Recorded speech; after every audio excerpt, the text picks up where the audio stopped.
Rev up your engines!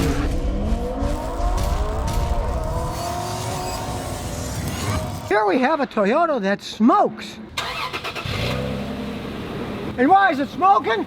That's what we're going to figure out. That's why the customer brought it over here. And in this case, the check engine light's on, so is the vehicle speed control, and the traction light. They're all on. So here we have to start with a scan tool, plug it in under the port, and we'll see what it says. It knows it's 4Runner, yes. And now it's thinking, and in this case it's got 4 codes. The cat is inefficient, the cat is inefficient again, the cat is inefficient again, and C1201, engine control system malfunction. Now smoking can be a blown head gasket, but in this case, it's not losing any coolant. And this has actually been going on with the customer's car for quite some time now. I did a block leak check before, a couple months ago, showed there wasn't anything wrong with the head gasket leaking. It's not losing coolant. So really, there's only 2 reasons it could smoke. Is either it's getting too much fuel flooding out the engine and it smokes, or it's burning a lot of oil. In this case, it's burning oil. There's only a little bit on the very tip, so it's an oil burning problem. But I really don't think that's all of it, because it's high mileage, they often burn a little bit of oil, but when this thing smokes, it smokes like mad, then it stops. Oil burning is generally going to happen all the time. I think it has to do more with that computer communication code. We're going to look that up. So I'm going to my all data repair, see if there's any bulletins or recalls on this, and hope. And I'm looking through all the TSBs, technical service bulletins and recalls, but there's nothing about a C1201, unfortunately. Even the search engine, when I put it in, says no results found. C1201.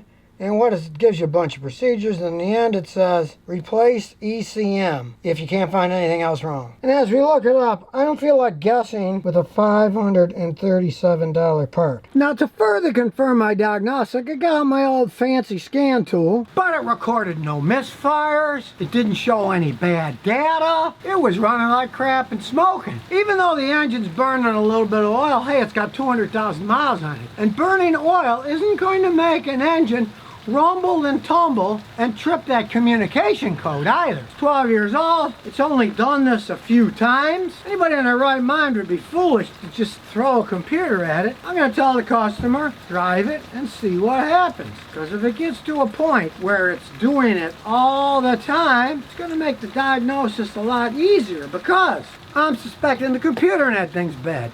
But if the wiring going to it is bad, or a particular sensor is bad, it can do the same thing. Since it's doing it so infrequently, it would be stupid to guess with the $600 part right off the bat. Because I had a customer with the same exact vehicle years ago. It did the same thing, and it did it every once in a while, and they drove it another 4 years without fixing anything. As long as the coolant's not being lost, we know the head gasket's not blown, as long as it runs decent almost all of the time and it works fine on a highway. Sure, if it doesn't run at all, or it runs bad all the time, yeah. But this thing runs perfectly fine 99% or more of the time. But as I said, my guess is on the computer, mainly because it had no misfire codes. It should have at least recorded when it was stumbling and rumbling when it was doing the smoking. And it didn't do that at all. Now only time is going to tell with this old 4Runner, and I'll be sure to keep you in a loop if it does end up having to get a new computer put in it. But for the time being, drive it around, see what happens. Because as long as it's not losing coolant and it's running good most of the time, it would be foolhardy to throw a whole bunch of money into it right away. Because let's say it is a sensor going bad or wiring going bad. Eventually, that'll stop working entirely. Then when I get my fancy computer and look at the data, say it was the crank sensor or the wiring, I'd see that that data was either non-existent at 0 or is giving absurd data out, which would show me that there's a problem there. You don't want to guess with an expensive computer only to find out there's a little short down the line somewhere in these hundreds of wires, and that ends up ruining your expensive new computer, because that little thing eventually over time got worse. Wait till it gets worse if you want to fix it without spending money foolishly and having to do it all over again, because your brand new computer, it got fried in the same way that the original one was. So this repair, we're going to wait to see what time shows. And if you wondered about the traction control light being on and the ABS light being on, that's a software deal with Toyota. If your check engine light comes on and there's a problem, it automatically turns off the traction control system and the ABS system, so those warning lights come on.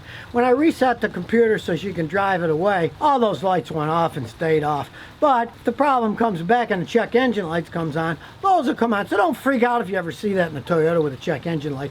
That's just kind of an ancillary effect of the check engine light coming on. Usually there's nothing wrong with those systems at all.